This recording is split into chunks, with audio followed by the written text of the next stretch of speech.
Hi, everyone. Deb Sheppard. It is 11:11 in Colorado. I hope a lot of people join us, tell us where they're from. I'm going to pull some cards here and give a little bit of an insight about today, kind of what's going on. And of course, we always do readings, or I do readings. I guess we is me and your guides and your loved ones. But really, we're just excited about being here once again on 11:11, and just let everyone know that we're here to kind of help give people advice or direction or feeling that they're connected. There is Miss Gretchen and Jennifer, some people showing up. It's always a pleasure that you take time out of your day to be with us. And of course, we're going to do some readings, but in the beginning, we're just going to, share some insights, give some things that hopefully will help everybody. What I find that when I do this stuff, everyone kind of goes, oh, that just hits right on. So I do know without a doubt that your guides are around trying to give you those insights, give you those little bit of positive things to know that you're feeling connected. So many times that we're going through life and things are a little bit overwhelming, or we feel that we're influenced by a lot of things. We can feel like we're not connected to our guides, or we're not hearing messages from our loved ones. So when we do this 11:11, it's about letting you know that they are without a doubt with you. They're connecting. They're trying to make an effort to make those connections. So it's always exciting to see all the people that show up. Thank you very much. Who is helping with this is Dana. Dana is my partner. Oh, there's Miss Rita. I haven't seen you in years, Miss Rita. There's Miss Dana. She is my partner. She's my wife, and she takes care of everything, Deb, to make sure this shows up, because otherwise we would not have 11:11. So shout outs to her. Yeah. I was just going to say, it's my pleasure. I'm just the electronics lady here. Yeah. She will pick the people and give the text. Sometimes I look at these and go, oh, I can't read them all. So she will help with that too. So this is really wonderful. What my goal is today is to pick 3 cards. I pulled the deck today. I probably have 50 decks. If you're trying to develop your intuition, you're not really sure, how to start. There are oracle cards or tarot cards that you can buy either on bookstores, Amazon, Hay House, different things. I think it's always great to have a few of them because they're just helpful. That if you're kind of in your own head and you can't really get some clarity, cards are just a great way to refocus and get those things. So even though I think I'm a really good psychic and medium, I have cards to play with, and as well as I recommend them to my students and other people. But today is Gateway Oracle cards from Denise Linn. Denise Linn has a really interesting story, and she does a lot of work around feng shui, which is how I began my journey as a medium. That I had no idea that I started learning about feng shui and changing the energy in my home, and that's where it all opened up, and I was like, wow, I can hear people who crossed over, people in spirit. So it really led me on a different path. And sometimes we try to control an outcome. We really try really hard to focus on how we want things to look and what's going to make us really happy. And what I have found about with doing this work for over 2 decades, the universe has a better plan than we do, and the universe will set things up, but we are here to be aware, pay attention, listen, trust, and follow that intuition. Is not always easy because we have in our mind what we think is, the best option and best outcome. But the universe says, we got a better one. And that's where the universe took me. And over the years, I've continued trying to trust the universe as much as possible, even though sometimes we still get in our own way. But I pulled 3 cards. I was shuffling them up. One threw out. So whenever you have a card that gets thrown out of the deck, that's the universe saying, don't ignore this card. And sometimes I've done, like the other day I was doing cards and like 3 of them flew out, which is usually what I do is I pick 3 at a time. But the first one is listening with your heart. And it's about, I trust the messages I receive from my heart. The next one is trusting your intuition.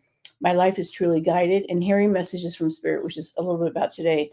I am clear, and I'm a clear channel for messages from spirit. And spirit can be your loved ones. It can also be your guides. And I always try to tell people this, that your loved ones usually come through to let you know they're okay and to let you know that they're seeing what's happening. They're not here to really give you that guidance.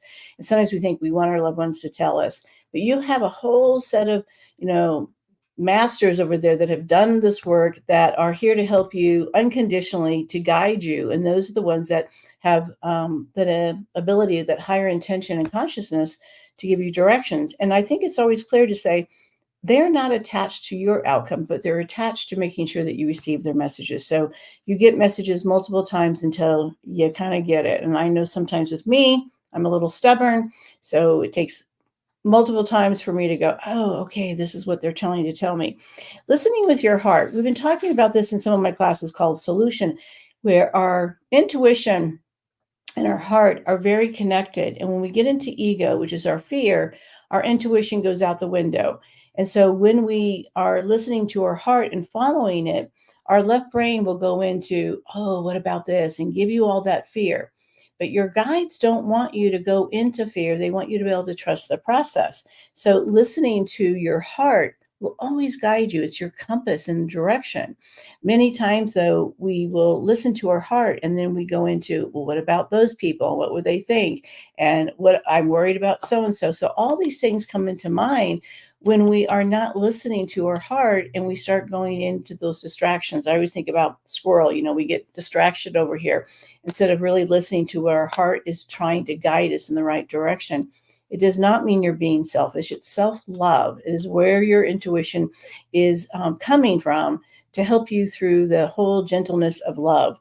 The next card is trusting your intuition. And that's the biggest thing. Because we can't really see our guides, let's say, or most people can't. It's trusting that process, because what we want to do is we want to make everything safe. We want to have the plan. We want to see it ahead of time. And when our guides are giving information or we're trusting our intuition, we don't get to see the outcome of the plan. It is basically stepping into it, trusting that you're going to be okay and that you're being guided. When I was doing feng shui and I was being guided to become a medium, never did I think about that. I didn't know about mediums. It was so very new. And I was fear-based, but I just said, okay, it was that leap of faith. And then I have never looked back. I trusted that process, but it takes time to really trust it. And also your guides will start with you very small. So sometimes we ask these big questions. Should I sell my house? Should I move across the country? Quit my job? Whatever those things are. Those are big things. So I say build that trust with your guides in the very beginning, so that when the bigger things come through, you're like, oh yeah, I can really trust this, because that's that leap of faith. But so start small and build upon that. Hearing messages from spirit to me is all about what we just talked about in these first two cards. And hearing from spirit, that's where your guidance is. And sometimes people get confused with, is it my own mind or is it my guides? What is it that's calling to me?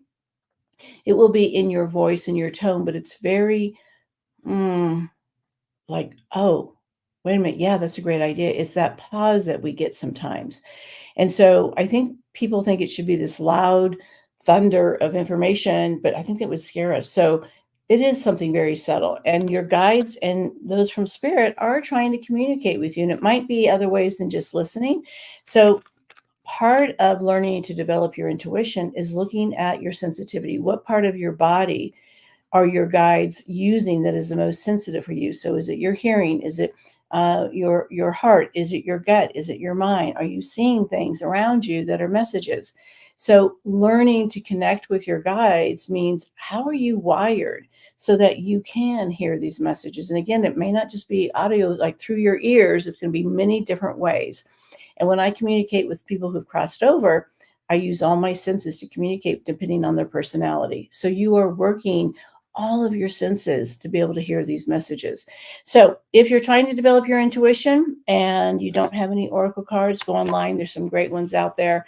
Have a few decks to see what resonates with you, play with them, and start looking for those messages and signs and trusting that intuition by stepping into little small things. But if you've been doing this for a while and you say, I'm not sure, then trust it, for goodness sakes. Trust what you're getting and move forward, whatever that means. And I think a lot of times we want to control because of fear.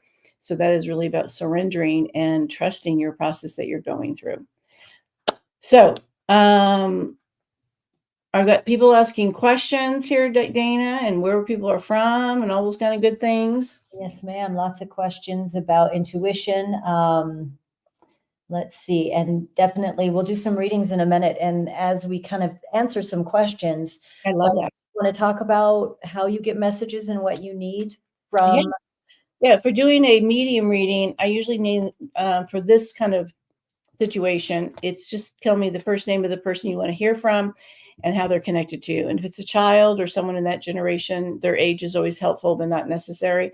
And I tune into that. I just shared all my senses. So if you're just coming on, I use all my senses to be able to hear, see, taste, smell, and get information to take that data. And then I kind of like download it. It's kind of like a computer. You download it and then you give out the information that hopefully is the best or clarity. So as a medium, we build a language that is unique for us and for what we do. So they don't have any body. So it's hard for them to use those vocal cords, right? Because there's not the body, but they use different senses for me to tap into. So if they're really quiet, I'm not going to hear a lot, but I'm going to hear, feel, I'm going to see, feel, and acknowledge who they are based on that. Or if they were a child and they never communicated verbally, or an animal. Animals, our animals, though, they're great communicators in their own way, but we're seeing things to be able to interpret that. It's the same with your. I'm just curious, who's we? I was laughing with a student the other day about this. We as my guides, we as, You have a whole team behind you. yeah, that shows up to say, let's get it going. And I trust them. I trust that they know more than I do. And they do, definitely. I'm like, they're really cool. And so it's using them as your team to help guide you through life. And when you hear kids that talk about their invisible friend, they know that they still have a connection to the other side.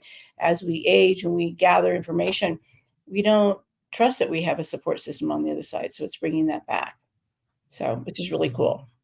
Just a couple shout outs to a bunch of your solution students that are on. Julie. Yes, we love Julie. And she is the founder of the Chelsea Hutchison Foundation, which supports families struggling with epilepsy. So we always like to mention them. They provide seizure response grants for seizure response dogs and life-saving movement monitors. Mm-hmm.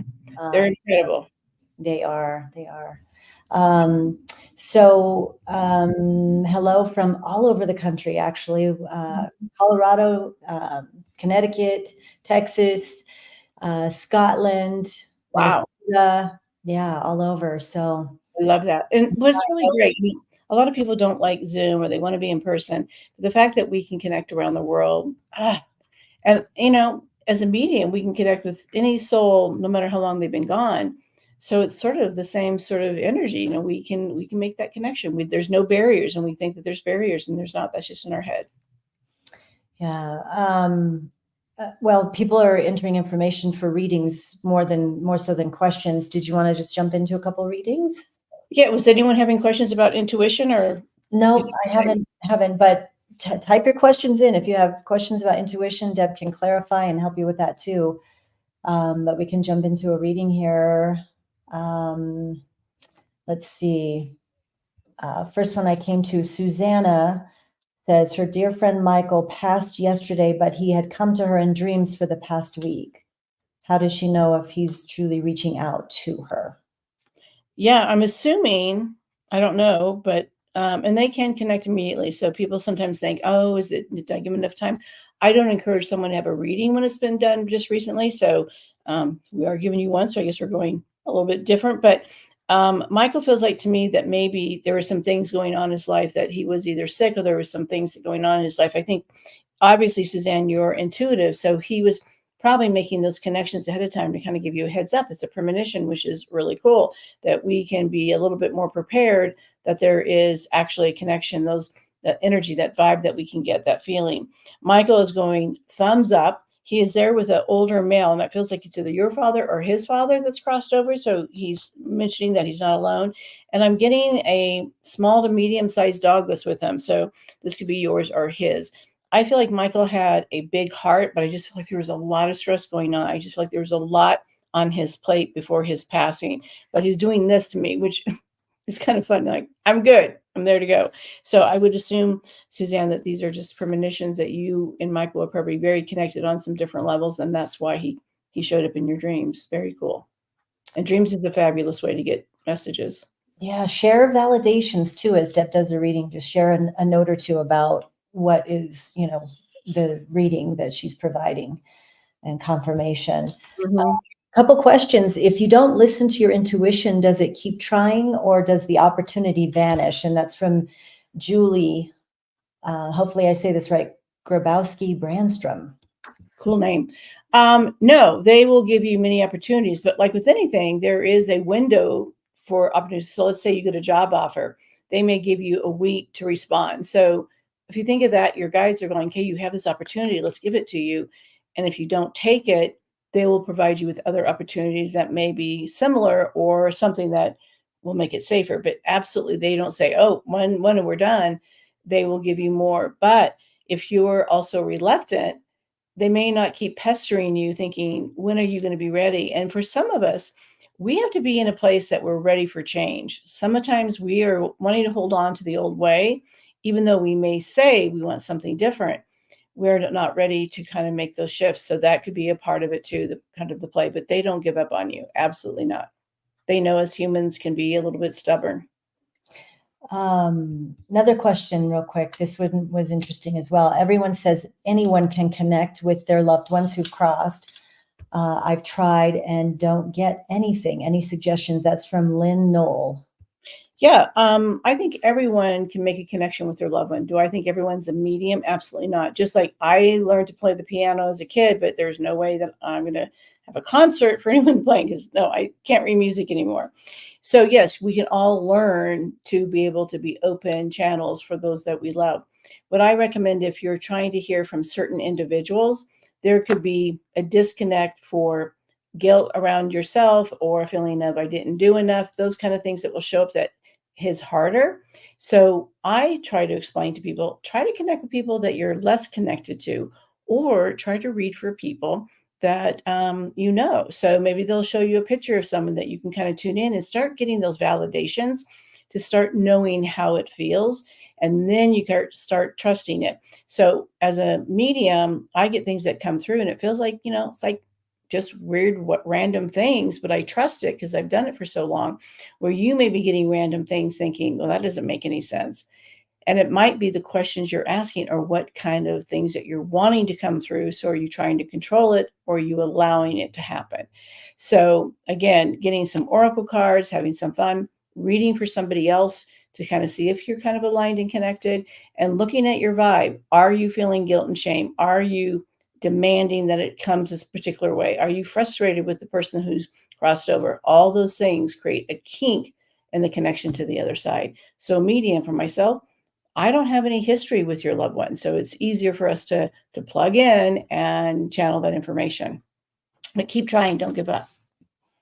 And then Alice has a question. Alice Beatty wants to know about connecting to her spirit team. She has dreams and doesn't recall them, just bits and pieces.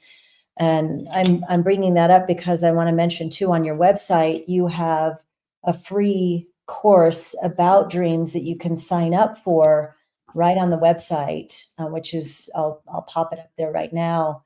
But it's a fantastic way to start understanding the messages, right? Absolutely. So dreams, people always say, oh, my dream's so weird. Well, all dreams are weird. So that's our normal, right? Just like when I get information, any medium or intuitive, that we get metaphors and we're trying to interpret them the best we can. So dreams, you may see bits and pieces, but you'll get enough to interpret the dream or information. If you're really busy during the day and you're not making time to connect with your guides, they're going to do it during the dream state. And they're not going to say, oh, she didn't get all the information, so we're not going to give it to her again. They'll give it to you in other ways. But learning, if there's just an animal, that comes through in your reading or your dream, how to interpret the messages from the animal. If it's a lot of water, it means emotion. If you're walking across a bridge, it is a connection to, another part of your life, or it could be the afterlife, or how to make these, how to bridge and heal a situation. So all of these dreams, the little tiny pieces that you get really mean a lot more because it is a metaphor. So you start dissecting that little information and you can build upon that. But automatic writing, which you can Google and understand that it's about writing and journal about your guides. Again, getting oracle cards. What are your guides trying to say? They're not going to not try to give you information. A song, you hear something, someone says something, all of those things are your guides tapping on your shoulder going, hey, are you listening? Are you listening? Pay attention. So they're not trying to make it more difficult. We make it more difficult. So this is a cool one, Deb, and then I'll jump into another reading here. But Caitlin Bronson said that over 2 years ago, you told her that her dad, Dennis, was standing with her holding a baby for her whenever she was ready. Now they're ready and pregnant. So she was curious, did he pick it out for her, or is the baby sent from him? And I know you have. Yeah, that's so cool. So I call them soul groups. We all have our soul groups that if you believe in reincarnation, which I do, we have these soul groups that we work throughout lifetimes that we connect with. So when he's over there and holds the baby, it's like, yeah, I've got our soul group. I've got this next child. And so congratulations. First of all, I'm okay with you naming it after me. No, just kidding.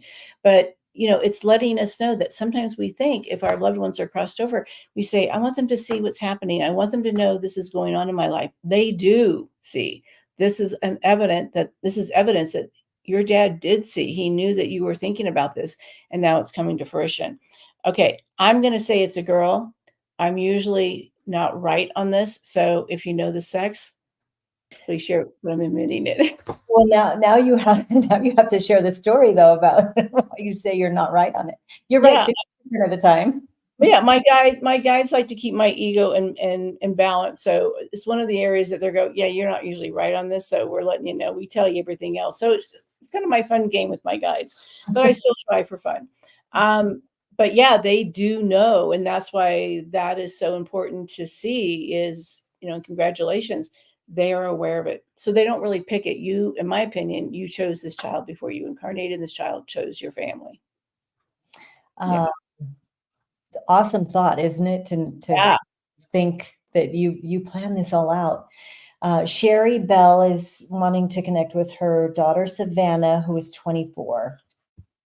Okay, Sherry, again, whenever someone comes on with the loss of a child, my heart hurts. So I'm so deeply sorry. I get that her daughter was Savannah, did you say? Yes. Okay.